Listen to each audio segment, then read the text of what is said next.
പിതാവിന്റെയും പുത്രന്റെയും പരിശുദ്ധാത്മാവിന്റെയും നാമത്തിൽ ആമേൻ. അമ്മേ പരിശുദ്ധ അമ്മേ, അമ്മേ പരിശുദ്ധ ദൈവമാതാവേ, കൃപാസനത്തിലൂടെ ഞങ്ങൾക്കും ഞങ്ങളുടെ ദേശത്തിനും അമ്മ മധ്യസ്ഥം തേടി തന്ന എല്ലാ അനുഗ്രഹങ്ങൾക്കും കൃപകൾക്കും ഞങ്ങളിപ്പോൾ ഹൃദയം നിറഞ്ഞ നന്ദി പറയുന്നു. അമ്മേ പരിശുദ്ധമ്മേ, ദൈവമാതാവേ, 2004 ഡിസംബർ 7 ഉച്ചകഴിഞ്ഞ് 2:30 കൃപാസനത്തിൽ സംഭവിച്ച അമ്മയുടെ പ്രത്യക്ഷപ്പെടലിനെ കുറിച്ച് തിരുസഭയ്ക്ക് സമർപ്പിച്ചിരിക്കുന്ന പഠനരേഖകളുടെ മേൽ സഭാത്മകമായ പഠനം ആരംഭിക്കുവാൻ ഞങ്ങൾ പ്രാർത്ഥിക്കുന്നു. അമ്മേ പരിശുദ്ധമേ, ഭൂസ്വർലോകങ്ങളുടെ രാജ്ഞിയായ അങ്ങേയ്ക്ക് ഭൗമസംരക്ഷണത്തിനായി പ്രപഞ്ചപ്രകൃതിയെ തന്നെ തിരുസഭ പ്രതിഷ്ഠിക്കുവാൻ ഈ പ്രത്യക്ഷീകരണം വഴി ഇടയാക്കണമേ. പരിശുദ്ധമേ, ജപമാല മാതാവേ, സകല പ്രാർത്ഥനയോടും ചേർത്ത് ഞങ്ങളിപ്പോൾ പ്രാർത്ഥിക്കുന്ന ഈ കുടുംബത്തിന്റെ പ്രത്യേക നിയോഗം പറ മക്കളെ.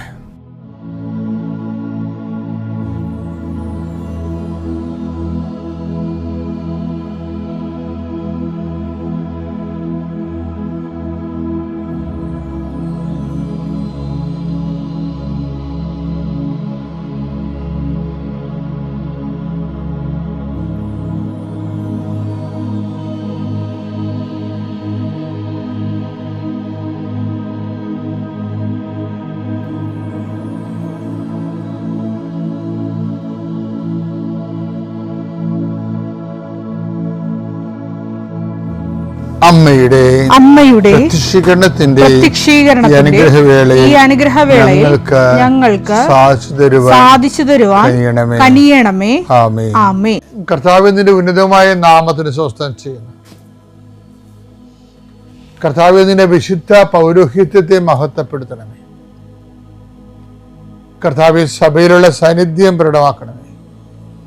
39 വർഷം ഞാൻ അർപ്പിച്ച കൃപാനയുടെ യോഗ്യതയായി കൃപാസ്ഥാന ജീവനോടെ പ്രത്യക്ഷപ്പെട്ട മാതാവിൻ്റെ മധ്യസ്ഥത്തിലെ ഈശോനാമത്തിൽ പ്രാർത്ഥിക്കുന്നു. മാതാവേ, ഒത്തിരി ആഗ്രഹിച്ചാണ് രാവിലെ എഴുന്നേറ്റ് വരണം മക്കള്. അവരുടെ രോഗങ്ങളെ നീ ഏറ്റെടുക്കണമെന്ന് പ്രാർത്ഥിക്കുന്നു.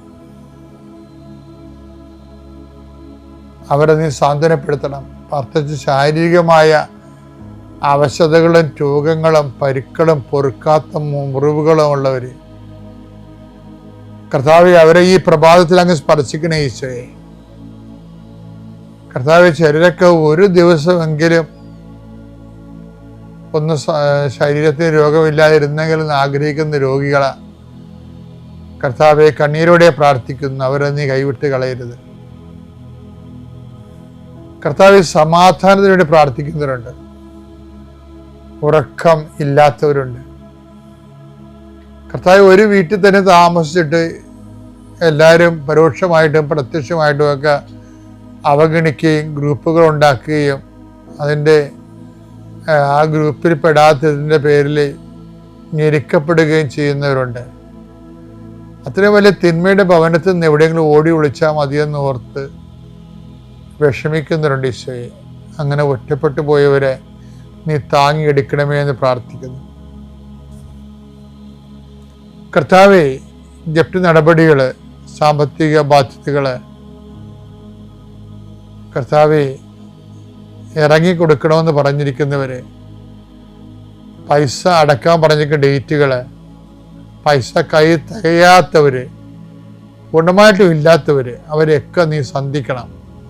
കർത്താവെ, ഞങ്ങൾ 39 വർഷം അർപ്പിച്ച കൃപാനയുടെ യുഗതിയെ കൃപാസ്ഥാന ജീവനോടെ പ്രത്യക്ഷപ്പെട്ട മാതാവിൻ്റെ മധ്യസ്ഥത്തിൽ ഉടമ്പടിയെടുത്ത് പ്രാർത്ഥിച്ച 10,000 മക്കള് നടത്തിയ രാത്രിയും പകലും മഴയത്തും വെയിലത്തും നടത്തിയ പരിശുദ്ധ പ്രവർത്തനത്തിൽ യോഗ്യതയായി കർത്താവെ, കൃപ കുറഞ്ഞിട്ടുള്ള മക്കള് ഈ പ്രാർത്ഥന കൂടുമ്പോൾ അവരുടെ കഴിവ് കൊണ്ടോ സ്വാധീനം കൊണ്ടോ ഇതിന് തീരുമാനം ഉണ്ടാകത്തില്ല എന്ന് അവർക്കറിയാമായിരുന്നിട്ട് ആരും ഞങ്ങളെ സഹായിക്കും, ആരെങ്കിലും കർത്താവ് നീ എന്നെ അയക്കണമേ, ആരെങ്കിലും ഞങ്ങളുടെ കുടുംബത്തിലേക്ക് അയക്കണമേ. ബന്ധുക്കളോ സ്വന്തപ്പെട്ടവരോ ആരും ഇല്ലല്ലോ, അവിടെ പോക്കാരും കാണുന്നില്ലല്ലോ. ആരെങ്കിലും അയക്കണമേ കർത്താവേ, മാതാവേ, നിന്റെ ദൂതയായി ആരെങ്കിലും ഈ വിഷയത്തിൽ അയക്കണമേ എന്ന് പ്രാർത്ഥിക്കുന്ന മക്കൾക്ക് ഇന്ന് 12 മണിക്കുള്ളിൽ ആളെ കിട്ടാൻ പരിശുദ്ധ ദേവമാതാവിൻ്റെ മധ്യസ്ഥയിൽ പ്രാർത്ഥിക്കുന്നു. പരീക്ഷ കുഞ്ഞുങ്ങളെ, പരീക്ഷ എഴുതി കഴിഞ്ഞവർ, നല്ല റിസൾട്ട് പ്രതീക്ഷിക്കുന്നവർ, കർത്താവ് അവസാനത്തെ പരീക്ഷയ്ക്ക് എഴുതിയിട്ട് ഇനി എഴുതാൻ കാശുമില്ല, എഴുതി പരീക്ഷ എഴുതി നാണം കെട്ടവരുണ്ട്.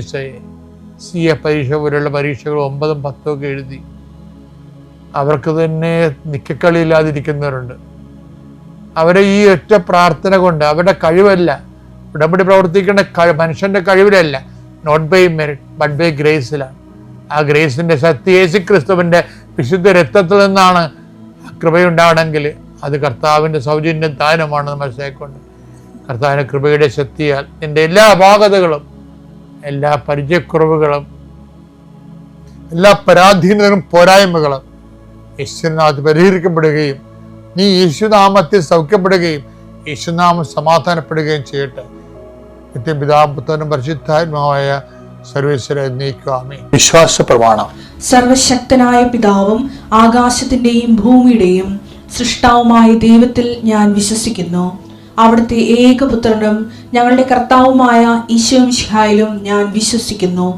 ഈ പുത്രൻ പരിശുദ്ധാത്മാവിനാൽ ഗർഭസ്ഥനായി കന്യകാമറിയത്തിൽ നിന്ന് പിറന്ന് പൊന്തിയോസ് പീലാത്തോസിന്റെ കാലത്ത് പീഡകൾ സഹിച്ച് കുരിശിൽ തറയ്ക്കപ്പെട്ട് മരിച്ച് അടക്കപ്പെട്ട് പാതാളങ്ങളിൽ ഇറങ്ങി മരിച്ചവരുടെ ഇടയിൽ നിന്ന് 3-ാം നാൾ ഉയർത്ത് സ്വർഗത്തിലേക്ക് എഴുന്നള്ളി സർവശക്തിയുള്ള പിതാവായ ദൈവത്തിന്റെ വലതുഭാഗത്തിരിക്കുന്നു.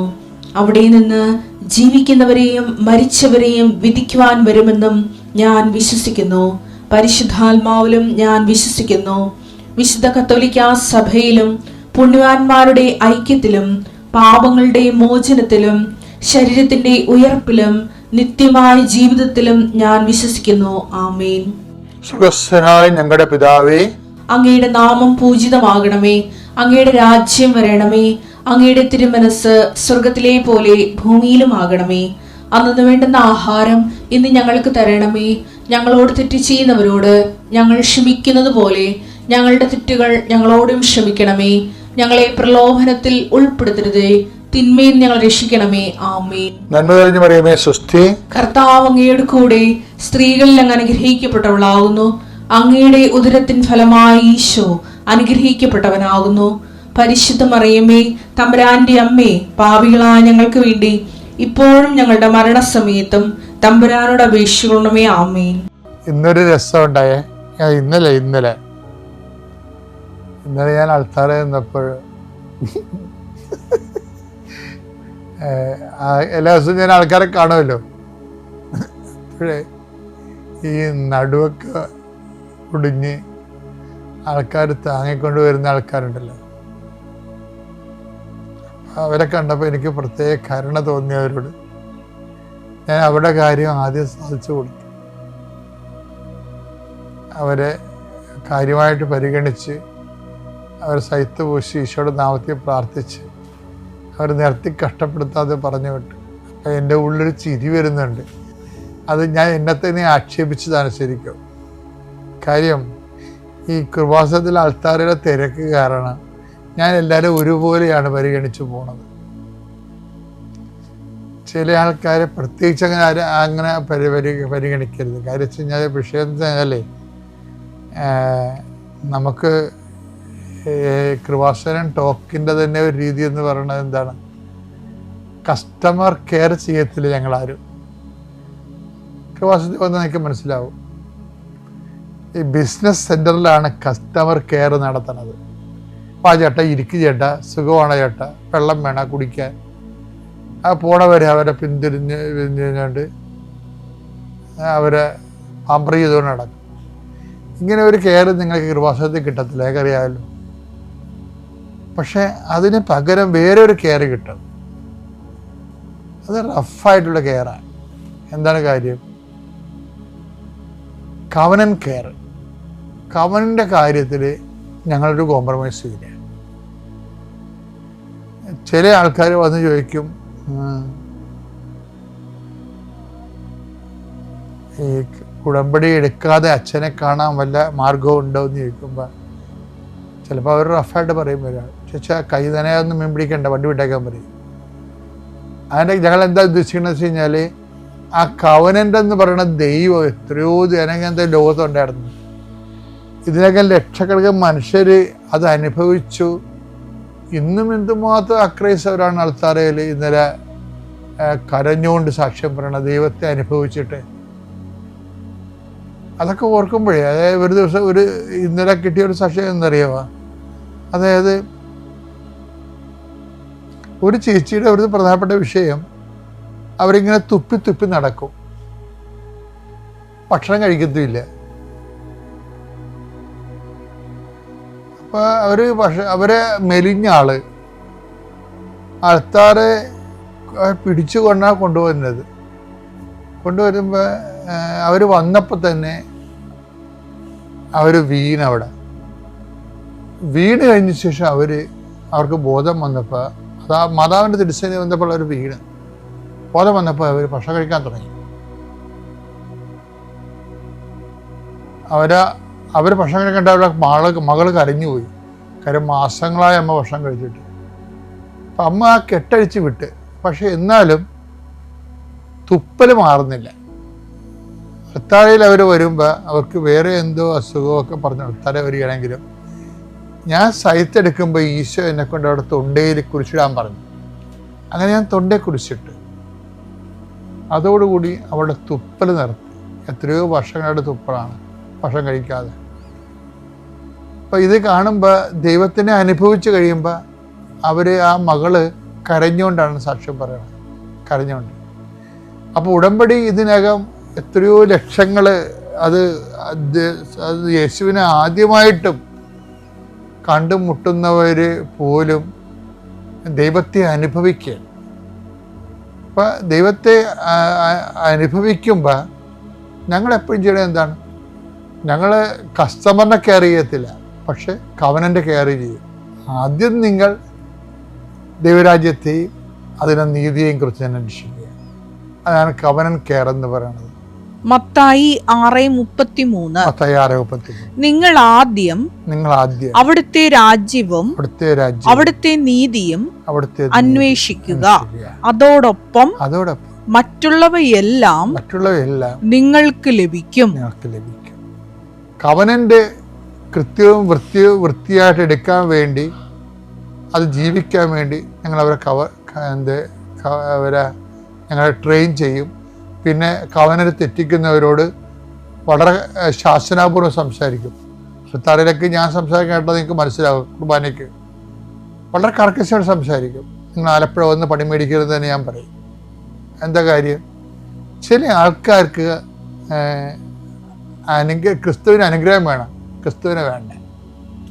അപ്പം ഞങ്ങൾ ദൈവമാണെങ്കിലും ക്രിസ്തുവിൻ്റെ കൂടെ അനുഗ്രഹം കൊടുക്കത്തുള്ളൂ. ഞങ്ങൾക്ക് ഏൽപ്പിച്ചിരിക്കുന്ന ജോലി അത് തന്നെയാണ്. അതുകൊണ്ട് ഞങ്ങളും ക്രിസ്തുവിൻ്റെ കൂടെ മാത്രമേ അനുഗ്രഹം കിട്ടാനുള്ള സാഹചര്യം ഉണ്ടാക്കത്തുള്ളൂ. അപ്പോൾ കസ്റ്റമർ കെയർ, കവനൻ കെയർ, അത് നിങ്ങളും അതുപോലെ തന്നെയായിരിക്കണം. നിലപാടിൻ്റെ കാര്യത്തിൽ ക്രിസ്തുവിനായിരിക്കണം ഒന്നാം സ്ഥാനം. എന്നാൽ പിന്നെ ക്രിസ്തു നിങ്ങളെ തിരിച്ചറിയും. അറിഞ്ഞു കഴിഞ്ഞാൽ പിന്നെ നിങ്ങളെ അനുഗ്രഹിക്കും. പക്ഷേ മെഡിസിൻ സ്റ്റാർട്ട് ചെയ്തെങ്കിലും അത് എപ്പിസോഡ്സ് കുറഞ്ഞു വന്നതേ ഉള്ളൂ. പക്ഷേ കംപ്ലീറ്റ് സ്റ്റോപ്പായില്ല. അങ്ങനെ ഞാൻ ഇവിടെ വന്ന് ഉടമ്പടി എടുത്ത ശേഷം അവന് ആ എപ്പിസോഡ്സ് കംപ്ലീറ്റ് സ്റ്റോപ്പാവുകയും പിന്നെ അവൻ്റെ മെഡിസിൻ്റെ ഡോസേജ് കുറയ്ക്കാനും തുടങ്ങി. കുറച്ച് ഇപ്പം കഴിഞ്ഞ ജനുവരിയിൽ അവനെ ലാസ്റ്റ് വിസിറ്റ് ചെയ്തു. അപ്പം ഡോക്ടർ പറഞ്ഞു ഇനി ഏറ്റവും മിനിമം ഡോസാണ് ഇപ്പോൾ അവന് കൊടുത്തുകൊണ്ടിരിക്കുന്നത്. ഇനി 3 മാസത്തിന് ശേഷം അത് സ്റ്റോപ്പ് ചെയ്യാമെന്നാണ് ഡോക്ടർ പറഞ്ഞത്. അതുപോലെ തന്നെ ഞാൻ US ഒരു സർട്ടിഫൈഡ് നേഴ്സിംഗ് അസിസ്റ്റൻസ് പ്രോഗ്രാം ഓൺലൈനിൽ അറ്റൻഡ് ചെയ്യുന്നുണ്ടായിരുന്നു. അതിൻ്റെ കോഴ്സ് അറ്റൻഡ് ചെയ്ത് പാസ്സാവുന്നതിനേക്കാളും ബുദ്ധിമുട്ടാണ് US ഇൻ്റർവ്യൂ പാസ്സാവാൻ, വിസ ഇൻ്റർവ്യൂ. അപ്പം എൻ്റെ ബാച്ചിൽ 12 പേരോളം വിസ ഇൻ്റർവ്യൂവിൽ അറ്റൻഡ് ചെയ്തു. പക്ഷേ ആരും പാസ്സായില്ല, എല്ലാം റിജക്റ്റായിപ്പോയി. അപ്പോൾ എനിക്ക് എൻ്റെ കോൺഫിഡൻസ് മൊത്തം പോയി. കാരണം എന്നെക്കാളും നല്ല സമൃദ്ധരായ കുട്ടികളാണ് ആദ്യം പോയിരുന്നത്. പക്ഷേ അവർക്ക് കിട്ടാതെ വന്നപ്പം പിന്നെ ഞാൻ കൃപാസന മാതാവിൽ തന്നെയാണ് പൂർണ്ണമായി ആശ്രയിച്ചത്. ഞാൻ ഇവിടുന്ന് ഉടമ്പടി അപ്പോൾ കിട്ടിയ കാശ് രൂപ എൻ്റെ കഴുത്തിൽ ധരിച്ചു. പിന്നെ ഇവിടുന്ന് കിട്ടിയ വെഞ്ചിരിച്ച ഉപ്പ് ഞാൻ കോൺസുലേറ്റിൽ കയറിയപ്പോൾ അതിൻ്റെ കോമ്പൗണ്ടിൽ ആരും ചവിട്ടില്ലാത്തടത്ത് ഇട്ടു പ്രാർത്ഥിച്ചു. അതുപോലെ തന്നെ എൻ്റെ സർട്ടിഫിക്കറ്റ്സിന് കൂടെ ഞാൻ കൃപാസന പത്രം വെക്കുകയും അമ്മ മാത്രമേ എനിക്ക് ആശ്രയമുള്ളൂ. കാരണം ബാക്കി എൻ്റെ കഴിവുകൊണ്ട് കിട്ടില്ല എന്ന് എനിക്ക് പരിപൂർണ്ണ വിശ്വാസമായിരുന്നു. 1% പോലും എനിക്ക് കിട്ടുമെന്ന് എനിക്ക് യാതൊരു ഉറപ്പുമില്ലായിരുന്നു. പക്ഷേ എനിക്ക് പരിശുദ്ധ അമ്മയുടെ സാന്നിധ്യം എപ്പോഴും കൂടെയായിരുന്നു. എനിക്ക് ഇവിടുന്ന് എൻ്റെ വീട്ടിൽ നിന്ന് പോകുമ്പോൾ മുതൽ തിരിച്ചു വരുന്നിടം വരെ പരിശുദ്ധ അമ്മയുടെ സാന്നിധ്യം ഞാൻ ഓരോ നിമിഷം അനുഭവിച്ചുകൊണ്ടിരുന്നു. ഒത്തിരി തടസ്സങ്ങളുണ്ടായിരുന്നു. എൻ്റെ പാസ്പോർട്ടാണെങ്കിൽ പോകുന്നതിന് തലേ ദിവസമാണ് കിട്ടിയത്. അത് കിട്ടാൻ വേണ്ടി ഡിലേ ആയപ്പോഴും കൃപാസനം മാതാവിൻ്റെ അടുത്താണ് മുഴുവൻ ഞാൻ പ്രാർത്ഥിച്ചത്. എല്ലാം ആ സമയത്ത് എനിക്കെല്ലാം ക്രമീകരിച്ച് എനിക്ക് മുമ്പേ പോയി എല്ലാം ഒരുക്കി വെച്ചിരുന്നു. പരിശുദ്ധ അമ്മയ്ക്കും തിരുക്കുമാരനും കോടാനുകോടി നന്ദി അറിയിക്കുന്നു. എൻ്റെ പേര് ലേഹ ജോബി. ഞാൻ ചമ്പക്കുളത്ത് നിന്ന് വരുന്ന ആദ്യമായിട്ട് അമ്മയുടെയും തിരുക്കുമാരൻ്റെയും നടയിൽ നിന്ന് സാക്ഷ്യം പറയാൻ കിട്ടിയ ഓർത്ത് ഞാൻ 1000 നന്ദി പറയുന്നു. ഞാൻ 2019 ഉടമ്പടി എടുത്തതായിരുന്നു. അന്ന് കൊറോണ കാരണം മുടങ്ങിപ്പോയിരുന്നു. അന്ന് എനിക്കൊരു രോഗസൗഖ്യം കിട്ടിയായിരുന്നു. 2019 ഫെബ്രുവരി മാസം ഞങ്ങൾ കാഞ്ഞിരപ്പള്ളിയിൽ എൻ്റെ ഭർത്താവിൻ്റെ സഹോദരിയുടെ വീട്ടിൽ വിവാഹത്തിന് പോയിരുന്നു. അന്ന് വിവാഹത്തിന് തലേന്ന് ഞങ്ങളും ചേച്ചിമാരും എല്ലാവരും കൂടെ ഡൈനിങ് ടേബിളിൽ ഭക്ഷണം കഴിച്ചുകൊണ്ടിരുന്നപ്പോൾ എൻ്റെ തൊണ്ടയിൽ ഒരു എല്ലും കഷ്ണം കുരുങ്ങി. അത് വലിയൊരു എല്ലും കഷ്ണമായിരുന്നു. എല്ലാവരും ഓർത്ത് തമാശയായിരിക്കുമെന്ന് ഓർത്ത് എല്ലാവരും ചിരിച്ചു. പക്ഷേ പിന്നെ എല്ലാവർക്കും മനസ്സിലായി അത് സീരിയസ് ആണ്. എനിക്കാണ് ശ്വാസം വിടാൻ പോലും പറ്റത്തില്ലായിരുന്നു. ഞാൻ അവിടെ നിന്ന് ഓടി, ഡൈനിങ് റൂമിൽ നിന്ന് ഓടി ഞാൻ അടുക്കള ഭാഗത്തേക്ക് പോയി. എനിക്ക് മനസ്സിലായി ഞാൻ മരിച്ചു പോകുമെന്ന്. എനിക്ക് ശ്വാസം പോലും എടുക്കാൻ പറ്റത്തില്ലായിരുന്നു. അപ്പോൾ എൻ്റെ ഭർത്താവും മക്കളും ബാധിക്കലിരുന്ന് തമാശയൊക്കെ പറഞ്ഞിരിക്കുമായിരുന്നു. അവരാരും ഈ സംഭവമൊന്നും അറിയുന്നില്ല. അപ്പോൾ ചേച്ചിമാരെല്ലാം ആകെ പേടിച്ചു പോയി. അപ്പം മരണമാണ് എൻ്റെ മുന്നിൽ കണ്ടത്. ഞാൻ മരിക്കുമെന്ന് എനിക്ക് ഉറപ്പായിരുന്നു. കാരണം എനിക്ക് ശ്വാസം എടുക്കാൻ പറ്റാതെ ഞാൻ അടുക്കളയിൽ കിടന്ന് മരണവെപ്രാളമായിരുന്നു. അപ്പോൾ ഞാൻ രാവിലെ പ്രതീക്ഷീകരണ പ്രാർത്ഥന ചൊല്ലിയപ്പോൾ ഞാൻ മാതാവിനോട് പറഞ്ഞായിരുന്നു, മാതാവേ, ഞങ്ങളിവിടുന്ന് കല്യാണത്തിൽ പോകുമ്പോൾ ഞങ്ങൾക്കും ഞങ്ങളുടെ ബന്ധുക്കൾക്ക് ആർക്കും ഒരാപത്തും അപകടവും രോഗവും കൂടാതെ നീ കാത്തു പരിപാലിക്കണമെന്ന് ഞാൻ പ്രാർത്ഥിച്ചിട്ടായിരുന്നു പോയത്. അങ്ങനെ ഞാൻ ഉടമ്പടി കാശുരൂപം എൻ്റെ കയ്യിലുണ്ടായിരുന്നു. അങ്ങനെ ഞാൻ അവിടെ അങ്ങനെ ഇന്നപ്പോൾ ഞാൻ പെട്ടെന്ന് എനിക്ക് ശ്വാസം കിട്ടാതെ വന്നപ്പോൾ ഞാൻ പെട്ടെന്ന് എൻ്റെ പൂർവികരെയാണ് എൻ്റെ മുന്നിൽ കണ്ടത്. കാരണം മരണമാണ് എൻ്റെ മുന്നിൽ കണ്ടത്. അപ്പോൾ ഞാൻ പെട്ടെന്ന് അമ്മയെന്നൊരു വിളി ഞാൻ ഉച്ചത്തിൽ വിളിച്ചു. പെട്ടെന്ന് തന്നെ അത്ഭുതം സംഭവിച്ചു. അമ്മ മാതാവ് എൻ്റെ തൊണ്ടയിലുള്ള എല്ലും കഷ്ണം അമ്മ ഇറക്കി കളയുന്ന പോലെ എനിക്ക് തോന്നി ഉള്ളിലോട്ട്. പെട്ടെന്ന് തന്നെ എനിക്ക് ശ്വാസം എടുക്കാൻ പറ്റി. അങ്ങനെ ഞാൻ ഉമിനീരിറക്കിയപ്പോൾ എൻ്റെ തൊണ്ടയിലെല്ലാം പൊട്ടിയിരുന്ന് എനിക്ക് ഉമിനീര് പോലും ഇറക്കാൻ പറ്റത്തില്ലായിരുന്നു. അങ്ങനെ ഒരു അനുഗ്രഹം അമ്മ എന്നെ കാത്തു. അങ്ങനെ എൻ്റെ ഉടമ്പടി കൊറോണ കാരണം മുടങ്ങിപ്പോയായിരുന്നു.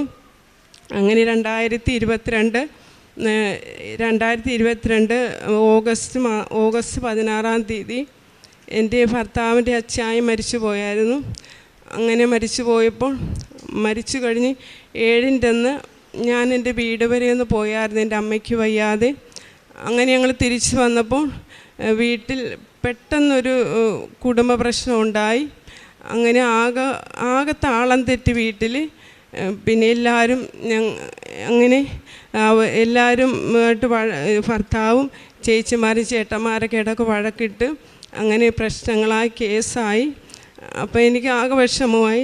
അമ്മച്ചി പറഞ്ഞു, ഞങ്ങൾ ചാച്ചിയൊന്നും നോക്കിയിട്ടില്ല. അങ്ങനെ ആകെ എനിക്ക് വിഷമമായി.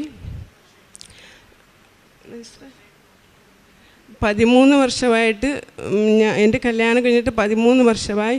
ഞങ്ങളാണ് കുടുംബത്തിൽ, ഞങ്ങൾ 9 മക്കളാണ്. ഏറ്റവും ഇളയതാണ് ഭർത്താവ്. അങ്ങനെ ആകെ വിഷമമായി, കേസായി, പ്രശ്നമൊക്കെ ആയി. അങ്ങനെ ആകെ ഇതായി എല്ലാവരും ഞങ്ങളെ ഒറ്റപ്പെടുത്തി. അങ്ങനെ അപ്പോൾ ഭർത്താവിനാകെ വിഷമം വന്നു. അങ്ങനെ ഭർത്താവ് പറഞ്ഞു, ചേട്ടന്മാരെല്ലാം കൂടെ പറഞ്ഞു, ഞങ്ങൾ വെച്ച് ഓരോ മുറികളാണ്, അതുകൊണ്ട് നീ ഇവിടെ വീടൊന്നും വെച്ചിട്ടില്ലല്ലോ എന്ന് പറഞ്ഞപ്പോൾ ഭർത്താവിനത് സഹിക്കാൻ പറ്റിയില്ല. അങ്ങനെ ഭർത്താവ് പെട്ടെന്ന് തന്നെ അവർ വെച്ച മുറികളെല്ലാം പൊട്ടിച്ച് കളഞ്ഞു. ഞങ്ങൾ അടുക്കള മാത്രം നിർത്തിക്കൊണ്ട് ഞങ്ങൾ ആ ഒറ്റ മുറിയിലും ഞാനും എൻ്റെ ഭർത്താവും 2 മക്കളും കൂടെ താമസിച്ചു. അങ്ങനെ ആ വീട് പൊളിച്ച സമയത്ത് ഭർത്താവ് എന്നോട് പറഞ്ഞു, നീ പിള്ളേരും കൂടെ വീട് പൊളിക്കുമല്ലേ, നീയും പിള്ളേരും കൂടെ വീട്ടിലോട്ട് പൊക്കോളാൻ പറഞ്ഞു. എൻ്റെ വീട് പറവൂരാണ്. അങ്ങനെ എനിക്ക് പേടിയായിരുന്നു പോകാൻ. കാര്യം ഇത്രയും വർഷത്തിനുള്ളിൽ ചെറിയ ചെറിയ പ്രശ്നങ്ങൾ നടക്കുമെങ്കിലും എനിക്കറിയാം ഞാൻ പോയി കഴിയുമ്പോൾ എൻ്റെ ഭർത്താവ് എന്തെങ്കിലും വിഷമം തോന്നി എന്തെങ്കിലും ചെയ്യുമെന്ന് എനിക്ക് ഉറപ്പായിരുന്നു. അതുകൊണ്ട് ഞാൻ പറഞ്ഞു ഞാൻ പോകുന്നില്ല. അപ്പോൾ ഭർത്താവിന് പൊക്കോ, പൊടിയല്ലേ, പിള്ളേർക്ക് അലർജി ആയിരിക്കും, നീ പൊക്കോളാൻ പറഞ്ഞു. അങ്ങനെ ഞാനും എൻ്റെ പിള്ളേരും കൂടെ മനസ്സില്ലാ മനസ്സോടെ എൻ്റെ വീട്ടിലേക്ക് പോയി. ഇവിടെ എൻ്റെ വീട്ടിലായിരുന്നെങ്കിലും ഞാൻ അവിടുത്തെ മാതാവിൻ്റെ ഇടവക പള്ളിയിൽ കുർബാനയ്ക്ക് പോകുമായിരുന്നു. അപ്പോൾ ഞാൻ പറയുമായിരുന്നു, മാതാവേ നീ എൻ്റെ ഭർത്താവിനെ കാത്തുകൊള്ളണം, ഞങ്ങളാരും അവിടെ ഇല്ലല്ലോ എന്ന് പറഞ്ഞ്. അങ്ങനെ അന്ന് തന്നെ ഭർത്താവ് ഞങ്ങളെ പറഞ്ഞു വിട്ടത് വേറൊന്നിനുമല്ല, പുള്ളിക്കാരനെ ആത്മഹത്യ ചെയ്യാൻ വേണ്ടിയായിരുന്നു. കാര്യം പുള്ളിക്കാരന് സഹിക്കാവുന്നതിലപ്പുറമായിരുന്നു. കാര്യം എനിക്ക് സഹിക്കാനുള്ള ശക്തി അമ്മ 13 വർഷമായിട്ട് തന്നിട്ടുണ്ട്. കാര്യം അമ്മയുടെ തിരുനടയിൽ നിന്നാണ് എൻ്റെ കല്യാണം നടന്നത് 2008. അപ്പം അന്ന് തൊട്ട് അമ്മ എൻ്റെ കൂടെ ഉണ്ടെന്നുള്ള എനിക്ക് ഉറപ്പുണ്ട്. എനിക്ക് സഹിക്കാനുള്ള ശക്തിയെല്ലാം അമ്മ തന്നിട്ടുണ്ട്. അപ്പം ഞാൻ ആഘോഷം എനിക്ക് ഭർത്താവ് അപ്പം ഞങ്ങളെ വിട്ടേച്ച് ആത്മഹത്യ ചെയ്യാൻ വേണ്ടിയായിരുന്നു. പക്ഷേ എൻ്റെ പ്രാർത്ഥനയുടെ ഫലമായിട്ട് ഭർത്താവ് അതൊന്നും ചെയ്തില്ല. പെട്ടെന്ന് കെട്ടിത്തൂങ്ങാൻ വേണ്ടിയൊക്കെ ഒരുങ്ങിയായിരുന്നു. എൻ്റെ അടുത്ത് തിരിച്ച് വന്നപ്പോഴാണ് എന്നോട് പറഞ്ഞത്, ഞാൻ നിങ്ങളെ പറഞ്ഞു വിട്ടത് എനിക്ക് സഹിക്കാവുന്നതിൽ അപ്പുറമായിരുന്നു, ഇവരെല്ലാവരും കൂടി ഒറ്റപ്പെടുത്തിയപ്പോൾ ഞാൻ ആത്മഹത്യ ചെയ്യാൻ വേണ്ടി ഒരുങ്ങി, പക്ഷേ എന്നെ ആരോ പിടിച്ച് മാറ്റുന്നത് പോലെ തോന്നിയെന്ന് പറഞ്ഞു. അപ്പം ഞാൻ പറഞ്ഞു, ഞാനവിടെ കുർബാനയ്ക്ക് പോയി പ്രാർത്ഥിച്ചായിരുന്നു ജോബിക്ക് വേണ്ടി, അതുകൊണ്ട് മാതാവ് കാത്തു പരിപാലിച്ചാണെന്ന് ഞാൻ പറഞ്ഞു. അങ്ങനെ പുള്ളിക്കാരനാകെ വിഷമമായി. അങ്ങനെ ഞങ്ങൾ വീട് ഒറ്റ മുറിയിൽ ഞാനും എൻ്റെ ഭർത്താവും മക്കളും കൂടെ താമസിച്ചു. കുടുംബ പ്രാർത്ഥന ഞാൻ പറഞ്ഞ് എല്ലാം മാറും, എല്ലാം ദൈവം മാറ്റിത്തരുമെന്നും പറഞ്ഞ് അങ്ങനെ ഇരുന്നപ്പോഴാണ് എൻ്റെ കൂട്ടുകാരിയാണ് പറഞ്ഞത്, ലേഖ നിനക്ക് വീടില്ലാത്തതല്ലേ, നീ കൃപാസനത്തിൽ പോയി ഉടമ്പടി എടുക്കടി, മാതാവ് നിന്നെ കൈവിടത്തില്ലെന്ന് പറഞ്ഞു. അങ്ങനെ ഞാൻ ഇവിടെ വന്ന് ആ കൂട്ടുകാരിയോട് പറഞ്ഞു, ഞാൻ ഓർത്ത് ശരിയാണ്, ഞാൻ ഇന്നാൾ ഉടമ്പടി എടുത്തു മുടങ്ങിപ്പോയതല്ലേ, മാതാവ് എന്നെ കൈവിടത്തില്ലെന്ന് പറഞ്ഞ് ഞാനങ്ങനെ 2022 ഡിസംബർ മാസം ഇവിടെ വന്ന് ഉടമ്പടി എടുത്ത്. അങ്ങനെ എൻ്റെ ചേച്ചിമാരും ആരും ഞങ്ങളോട് മിണ്ടത്തില്ലായിരുന്നു. അപ്പോൾ അമ്മച്ചി ഞങ്ങളുടെ തൊട്ട് വാതിക്കൽ തന്നെയാണ് ചേട്ടൻ താമസിക്കുന്നത്. അങ്ങനെ അമ്മച്ചി അവിടെയായിരുന്നു താമസിച്ചിരുന്നത്.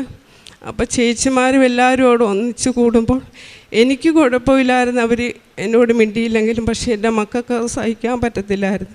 അപ്പം ഞാൻ മക്കളോട് പറയും, സാരമില്ല മക്കളെ, മാതാവ് ഇതെല്ലാം മാറ്റിത്തരും, അമ്മ മാതാവ് ഉടമ്പടി എടുത്തിട്ടുണ്ട്, നമ്മുടെ പ്രശ്നങ്ങളെല്ലാം മാറി നമ്മളൊന്നിച്ച് സന്തോഷത്തോടെ ജീവിക്കുമെന്ന് പറഞ്ഞ് അങ്ങനെ ഞങ്ങൾ അങ്ങനെ ഇരുന്നപ്പോഴായിരുന്നു ഞാൻ ഉടമ്പടിയിൽ അവിടെ തന്നെ ഒരു വീട് വെക്കാൻ വേണ്ടിയായിരുന്നു ഞാൻ മാതാവിനോട് പ്രാർത്ഥിച്ചത്. പക്ഷേ 3 മാസം കഴിഞ്ഞപ്പോഴും എനിക്കൊന്നും വീടിന് വേണ്ടി ഒന്നും തീരുമാനമായില്ല.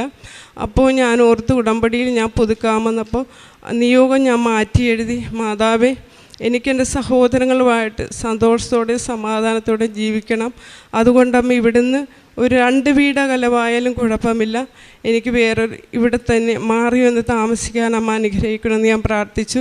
അതെൻ്റെ സുഖത്തിനും സന്തോഷത്തിനും വേണ്ടിയല്ല, എനിക്കെൻ്റെ സഹോദരങ്ങളുമായിട്ട് മരണം വരെ സന്തോഷത്തോടെ ജീവിക്കണമെന്ന് ഞാൻ പറഞ്ഞു. അതുപോലെ തന്നെ അത്ഭുതം മാതാവ് പ്രവർത്തിച്ചു. എൻ്റെ ഭർത്താവിൻ്റെ മൂത്ത ചേട്ടൻ അവർ കറുകച്ചാലിൽ വീട് സ്ഥലവും സ്വന്തമായിട്ട് അവിടെ എടുത്ത് ഇവിടുന്ന് മാറി താമസിക്കാൻ വേണ്ടി ഒരുങ്ങി. അപ്പോൾ ഒത്തിരി ആൾക്കാരോട് ആ വീട് സ്ഥലം എടുക്കാൻ വേണ്ടി ആവശ്യപ്പെട്ട്, അപ്പോൾ ഒത്തിരി പേര് അവിടെ വന്ന് ആ വീട് സ്ഥലവും വേണ്ടി ചോദിച്ചു. അപ്പോൾ എൻ്റെ ഭർത്താവിൻ്റെ കൂട്ടുകാരൻ പറഞ്ഞ്, ജോബി നീ ഒന്ന് ചോദിക്കടാ, എന്തായാലും അവർ വിൽക്കുമല്ലേ, നിനക്ക് ചിലപ്പോൾ തന്നേക്കുമോയെന്ന് പറഞ്ഞ്. അപ്പോൾ ഭർത്താവ് പറഞ്ഞില്ല, എനിക്ക് തരത്തില്ല, പിണങ്ങിയിരിക്കുമല്ലേ എന്ന് പറഞ്ഞ്. അപ്പം ഞാൻ പറഞ്ഞു, ജോബി ചോദിക്ക്, നമ്മൾക്ക് മാതാവ് തരുമെന്ന് പറഞ്ഞ്. അങ്ങനെ ഭർത്താവ് ചേട്ടൻ്റെ മോനോട് ചോദിച്ചു. അവൻ ഒമാനിലാണ് ജോലി ചെയ്യുന്നത്. അങ്ങനെ അവൻ നാട്ടിൽ വന്നപ്പോൾ അവനോടിത് പറഞ്ഞു. ആദ്യം മടിയായിരുന്നു അവർക്കെല്ലാം. എന്നാലും മാതാവ് അത്ഭുതം പ്രവർത്തിച്ചു. അവൻ പറഞ്ഞു, ഞാൻ അപ്പാപ്പിക്ക് ആ വീട് സ്ഥലവും തന്നുകൊള്ളാമെന്ന് പറഞ്ഞു.